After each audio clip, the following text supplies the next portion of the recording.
Nole Insiders Lane Hurt and Tim Linnefelt here with you after Thursday's practice. Injury report day and some names of note on the injury report this week.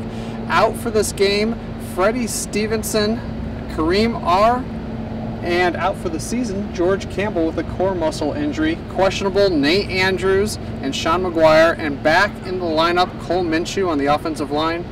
Tim, a lot to digest there. What do you take out of that? Yeah, it was a big news day with talking to Jimbo Fisher after practice.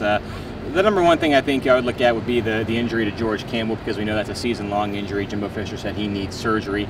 And really, more than anything, I think that's just kind of unfortunate for George. He's a guy that I know a lot of people had really high hopes for, was a big-time blue-chip recruit, and people have been looking forward to seeing him break out in his second year, and obviously they're going to have to wait another year for that. From an offense standpoint, you would like to have him in the mix, but Florida State, I think, is going to be just fine at receiver. They have plenty of receivers, as we saw the other night. There's a handful of guys that didn't even get into the Ole Miss game. So I don't know that it's going to have a huge negative impact for Florida State's offense, but again, it is unfortunate for George. On the other side, not having Kareem R. and Freddie Stevenson, you like to have those guys available, but I think that Florida State will be just fine against Charleston Southern without both those guys, and then you can regroup and see what their status is for Louisville.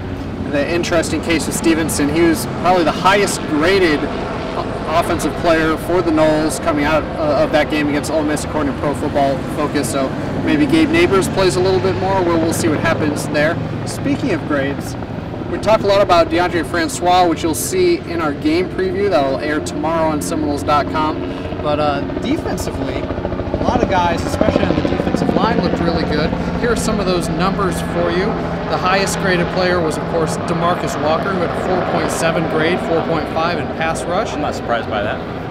And you had Derek Nottie, 3.5 grade, DeMarcus Christmas, a 2.2, 2.1 in stopping the run. And you had Derwin James, 3.3, a negative 0.9 for that late hit penalty that he had, so that's how good he was. Even with that penalty, he graded so highly. And then Jacob Pugh also graded very highly.